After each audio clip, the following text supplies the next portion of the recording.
Sobat Mikrofon, balik lagi bareng kami UKM Jurnalistik Polkes Bayah di podcast Mikrofon.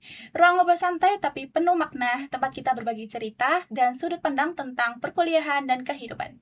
Perkenalkan, nama saya Miladina yang akan menemani teman-teman sekalian dan selaku host Mikrofon episode kali ini. Pernah gak sih kalian itu ngerasa kayaknya aku salah jurusan deh? Atau malah mikir nih ya, aku sebenarnya mau jadi apa sih setelah lulus nanti? Tenang, kalian gak sendirian kok. Banyak banget mahasiswa yang lagi di fase bingung, ragu, dan mempertanyakan arah hidupnya. Di episode kedua ini, kita bakal ngobrol seru tentang salah jurusan atau belum paham arah. Apakah kita benar-benar salah memilih, atau cuma belum nemu tujuan yang pas? Dan supaya obrolan kita makin seru dan relate, hari ini aku sudah ditemani oleh narasumber yang sangat hebat dan siap berbagi cerita dan pengalaman. Boleh dong Kak, perkenalkan diri terlebih dahulu untuk sobat-sobat mikrofon. Halo semuanya, kenalin nama aku Aura Angelia, aku dari Prodi Sarjana Terapan Kebidanan Sutomo, biasa dipanggil Angel. Halo semuanya, kenalin nama aku Fauzan Dwi Abdullah dari program studi Sarjana Terapan Keperawatan. Aku akrab dipanggil Ojan. Oke, yuk dengerin obrolan seru kita. Siapa tahu kamu nemu jawabannya atau minimal ngerasa, oh ternyata aku nggak sendirian ya. Langsung aja stay tune di podcast Mikrofon, karena setiap suara punya cerita. Kalau kita tarik di awal banget nih Kak ya, boleh cerita nggak? Kalian ini milih jurusan karena apa? Memang itu yang kalian pengenin dari awal? Atau ikut saran orang tua? Atau jujur karena kondisi? Atau mungkin waktu kala itu memang butuh di jurusan itu? Bebas, mau siapa dulu? Mungkin Kak Fauzan dulu? Oke, jadi jujur ya, aku milih prodi ini dan kampus di Poltekkes ini awalnya iseng. Karena awalnya kan dulu ada prestasi si mama si mami kan. Aku lihat teman-temanku pada daftar prestasi. Yeah. Kebetulan aku gak sempat buat daftar. Terus kayak sengaja nyeletuk aja sih, kayak ini kok gak diterima SNBP, coba deh daftar si mama gitu kan. Dan itu kayak benar-benar iseng, ikutan doang, gak pernah terpikirkan kayak bakal masuk sini. Terus malah keterimanya di sini. Kalau kakaknya sendiri? Kalau aku sendiri juga jujur sebenarnya aku nggak pernah kepikiran, bahkan aku dulu juga nggak tahu Poltekkes itu gimana. Jadi aku emang nggak ada gambaran. Dan aku kan juga ini kan aku anak gap year kan, gap year aku angkatan 23 aslinya. Nah aku dulu itu gap year karena aku ngejar FK, terus karena aku kan basically emang di asrama ya, boarding school dari dulu SMP, SMA. Terus emang karena masuk FK itu agak susah dan biayanya kan agak gede. Terus aku kolot nih, pokoknya aku mau masuk FK gitu. Gimana caranya aku mau masuk FK? Akhirnya aku bersikeras buat dapetin beasiswa. Karena basicku di asrama, di boarding tadi, kayak beasiswa yang paling pas kan TAFID. Itu juga waktu itu kan FK pada nyari nih mana nih yang berpeluang di prestasi TAFID. Waktu itu jarang banget masih di angkatanku. Terus itu tadi karena prestasi TAFID itu nggak cuman kayak aku hafal gitu kan, aku juga harus ngambil sertifikasi dulu. Akhirnya aku mutusin buat gap year itu tadi. Nah selama 2 tahun tuh aku juga sempet dapet beasiswa buat ngambil sertifikasi sama magang. Terus kayak ya udahlah gimana pun pokoknya aku demi FK gitu kan awalnya. Terus kayak itu tadi aku sertifikasi dulu nih, terus pas udah saatnya aku mau pakai sertifikasiku nih, terus ternyata kalau emang belum jalannya. Aku juga miskom waktu itu, aku kurang informasi kalau ternyata jalur-jalur prestasi itu nggak bisa buat anak gap year. Jadi kayak emang harus fresh graduate. Jadi emang peluangku waktu itu besar karena minim kan yang daftar di prestasi TAFID itu tadi. Cuman karena aku anak gap year itu tadi jadi nggak bisa. Terus akhirnya diarahin tuh sama keluarga karena kayak keluargaku tuh kayak mikir karir kedepannya nanti, terus ngarahin lah ke Poltekkes. Soalnya aku kayak nggak tahu, terus kayak iseng aja daftar, terus kayak terus juga tes keterima gitu, kayak ya udah lanjut gitu. Jadi ini sama-sama iseng ya. Iya, bener. Okay. Terus setelah dijalanin, apa hal pertama yang bikin kalian ngerasa, oh ternyata itu kuliah tuh nggak sesimpel yang dibayangin gitu? Bisa dijawab satunya gitu. Kak Ojan. Oke, dari yang pertama tuh kan mungkin pas kita SMA mikirnya kayak enak lah kuliah, satu dua. Kalau dulu kita nyebutnya pas SMA itu pelajaran, 1-2 pelajaran terus pulang. Ternyata pas kuliah tuh beban kita tuh lebih berat lagi, belum tugas-tugasnya, pressure dari teman-teman kita yang lebih pintar dari kita kan banyak tuh.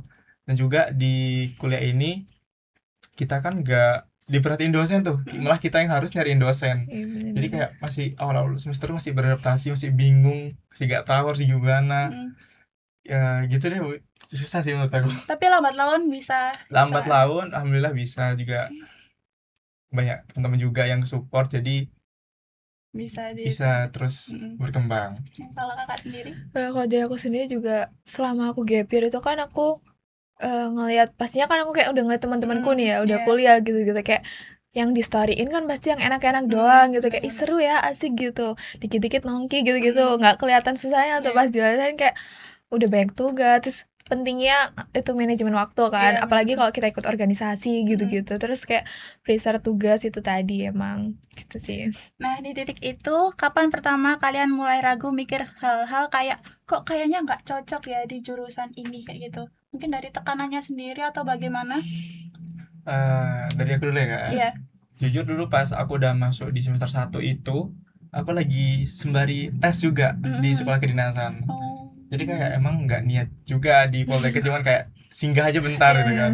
Dijalanin, kebetulan waktu itu sudah ke pusat, terus tiba-tiba gagal, terus ngerasa kayak salah jurusan, bingung. Waktu itu sempet mau berhenti kuliah malah, karena pengen berhenti, terus pengen fokus aja ke sekolah kedinasan, pengen coba lagi tahun depan. Cuman dari orang tua aku tuh nguatin banget, kayak coba aja dulu jalanin, mungkin kedepannya bakal betah gitu. Terus dengan dicoba jalanin lah, ikut organisasi, terus mulai lebih terbuka sama teman-teman, terus jadi malah kayak nyaman dan terus bisa tetap di sini. Lebih ke itu ya Kak, kayak menyibukkan diri sendiri. Iya, menyibukkan gitu diri ya, sendiri. Kak? Soalnya kalau kita cuman diem-diem aja tuh malah kerasa banget kalau kita gamon sama univnya itu. Iya benar. Kalau kakaknya sendiri?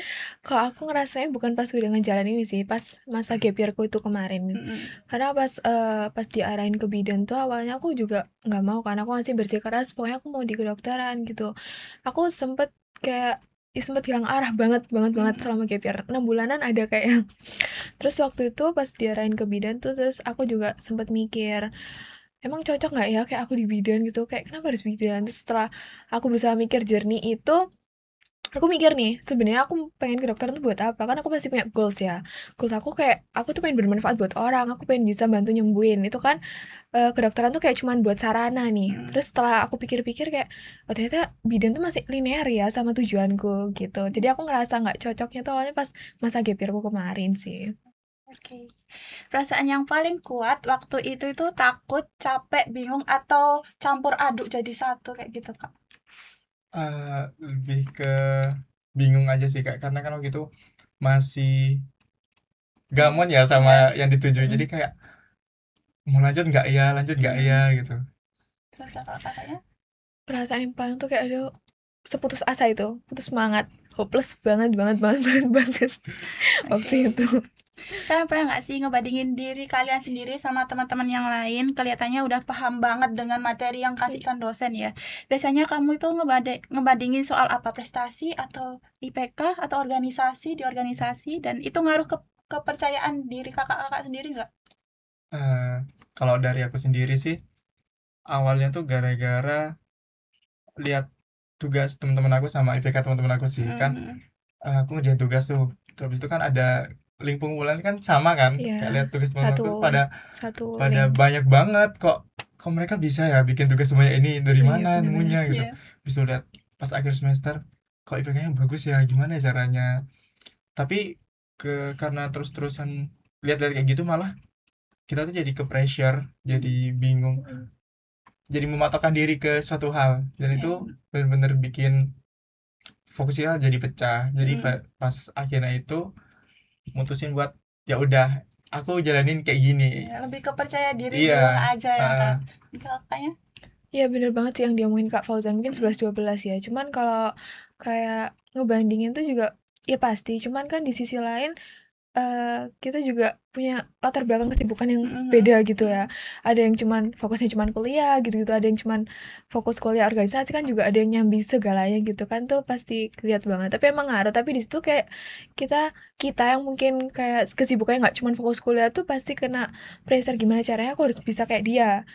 Itu keputusan aku nggak cuman fokus kuliah nih, aku nyambil organisasi, aku juga nyambil sampingan lain, itu kayak keputusan aku. Jadi gimana caranya aku juga bisa ngimbangin gitu ya, itu tadi kayak jadi semangat lah, motivasi gitu. Selama kuliah nih Kak ya, tekanan paling besar itu datang dari mana? Dari orang tua atau lingkungan sekitar sendiri atau standar sosial atau justru dari diri kamu sendiri? Biasanya kan ada ya keluarga kayak ngebanding-bandingin saudara antar saudara kayak gitu, itu gimana ya Kak? Ini dari Kak Paulun dulu. Kakaknya dulu gantian. Oke, boleh. Kalau dari aku sendiri itu jujur emang kalau aku prefer paling anunya tuh dari harapan keluarga sih pastinya. Kayak emang mungkin karena aku juga anak pertama gitu ya, cucu pertama, ponakan pertama, semua tuh kayak apa ya, pasti punya harapan besar di aku gitu. Gimana caranya aku harus jadi contoh yang terbaik buat adik-adik, buat yang lainnya gitu. Terus kalau dari orang tua sebenarnya nggak terlalu nge-preser sih, cuman pastinya tuh pasti ada, meskipun nggak terlalu kelihatan, tapi yang paling tuh dari keluarga sih kalau aku. Sama aku sendiri, aku juga apa ya, mungkin agak ambisius ya anaknya. Iya. Jadi itu juga masuk pressure banget sih sebenarnya. Mungkin dari kakaknya gap year itu ya Kak. Ya, Jadi tadi kan juga kayak mikir semuanya kok bisa ya Kak, mm-mm. nggak bisa gitu ya Kak. Kalau kan? Kalau aku dari diri sendiri sih paling utama, karena pemikiran kita sendiri kan, kalau kita mikir buruk pasti jalannya bakal buruk. Cuman kalau terus-terusan mikir kayak gitu bakal gak berkembang, kita bakal stuck di situ-situ Iya, aja benar-benar. sih. Oke. Nah, kalau lagi tertekan ini, kalian ini tipe yang dipendam dulu atau langsung diceritain ke teman-teman atau orang tua gitu? Aku jujur emang orangnya agak mendem, maksudnya nggak bisa gampang buat cerita sama orang. Kalau nggak, aku bener-bener yang deket banget, itu pun sedeket-deketnya tuh kayak masih aku punya batasan. Jadi aku lebih baik mendem sih kalau aku ya.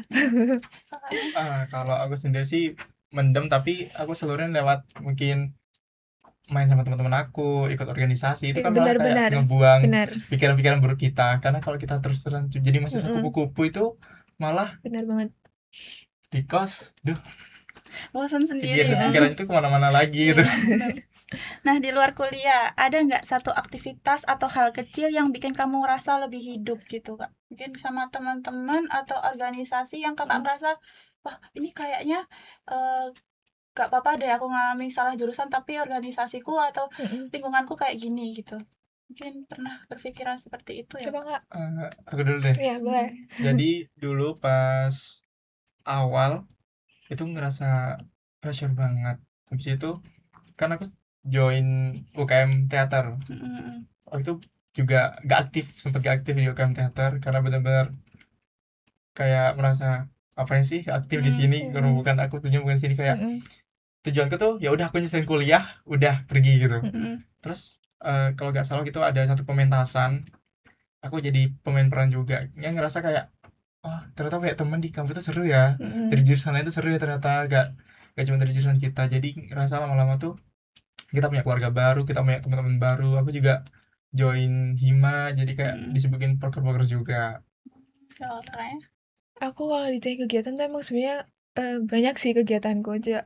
Yang paling tuh kan aku juga apa ya, aku nggak cuma kuliah, aku ngajar. Jadi aku habis kuliah itu ngajar. Jujur capek banget sebenarnya. Jadi aku pulang kuliah nggak pernah langsung main, aku tuh ngajar. Tapi aku ketemu apa ya, anak didik aku itu kayak apa ya, ngasih energi gitu. Capek, jujur capek, tapi itu energi buat aku. Terus juga kalau organisasi itu juga sih, maksudnya aku ikut sering-sering, kan aku juga ikut sering volunteeran. Terus aku juga ikut BEM, itu juga recharge banget sih. Nah, menurut kalian sendiri nih ya, hidup itu harus cepet nemu jawabannya atau sebenarnya nggak apa-apa banget kalau pelan-pelan dulu aja, kayak dijalani dulu aja kayak gitu? Kalau menurut aku sendiri sih let it flow aja ya mungkin. Karena kalau kita buru-buru, kita ngejar sesuatu yang terburu-buru itu malah nggak pasti hasilnya, malah kok gini ya gitu. Mending kita jalin aja dulu, nanti kalau sudah nemu titiknya ya kita kembangin terus, baru dapat hasil yang terbaik. Kayak step by step dulu Iya, ya Kak benar-benar. gitu. Terus kalian? Setuju sama pendapatnya Kak Ojan. Soalnya kan kalau kita buru-buru nih ya, karena aku juga sempat ngalamin kayak pengennya buru-buru, kayak justru malah distraksinya tuh banyak dan bikin pikiran kita tuh buntu. Sedangkan aku pas ngejalanin tuh kayak step by step, pelan-pelan, itu bikin apa ya, menjernihkan pikiran kita. Jadi kita bisa lebih terbuka gitu. Oke. Kalau ngomongin soal salah jurusan, menurut kalian itu kegagalan atau justru pelajaran hidup bagi kakak-kakak ini? Coba Menurut pelajaran hidup gak sih? menurut aku itu pelajaran hidup Benar banget.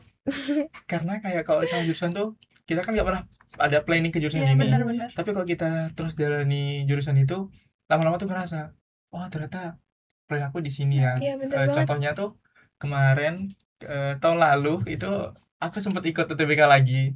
Itu kebetulan ngambil di teknik. Terus gak lolos lagi, tapi setelah gak lolos itu ngerasa kayaknya better di sini deh, karena jiwa sosialnya yang tinggi. Terus kan kalau teknik juga kita harus punya matematika, Iya, fisika yang Iya. kuat tuh, Heeh. dan nggak punya itu. Jadi kayak daripada ke pressure akademik di sana, mending kita kembangin yang sudah ada aja gitu. Sama juga. Iya bener sih, bener banget itu. Kalau kalian bisa ngomong ke diri sendiri di fase paling bingung dulu, apa kalimat yang pengen kalian ucapin untuk diri sendiri pas fase-fase bingung kakak gitu? Aku mau bilang makasih buat selama ini udah nemenin buat nggak nyerah sih. Karena keberanianku buat terus mencoba, nggak pernah takut buat menyerah, terus ya ilangin gengsi itu tadi tuh juga makasih banget. Karena kalau nggak itu aku nggak bakal bisa jadi yang sekarang. Aku juga setuju sama Kak Angel, karena kalau aku sendiri sih mau ngucapin terima kasih udah gak nyerah, udah terus bertahan kuat walaupun banyak rintangannya juga. Bener. Jadi kalau aku nyerah mungkin kemarin aku gak akan kayak sekarang ini. Iya benar. Nah, kapan terakhir kalian ngerasa bangga sama diri sendiri, meskipun sekecil apapun itu, kayak rewardnya untuk diri sendiri itu bagaimana ya kak? Kalau aku setiap aku udah berani mencoba sesuatu yang baru, karena tuh kan aku pastinya kayak di situ aku berhasil ngelawan rasa ragu dalam diri aku. Itu aku kayak bangga ya, makasih kamu tuh udah mau mencoba gitu, meskipun kasarannya tuh kayak kamu tuh masih nggak yakin di kamu tuh bisa gitu, ternyata pas udah dilakuin kamu bisa dong gitu sih. Kalau titik terbangga aku sih kemarin ya pas pemilihan putra putri, alhamdulillah aku jadi putra lingkungan kemarin itu. Jadi kayak bener-bener titik terbangga sih, karena gak pernah expect dulu pas Nggak awal nyangka. maba tuh kayak udah cuma kupu-kupu aja, ternyata lama-lama kayak ikut duta prodi, terus naik lagi ke duta kampus.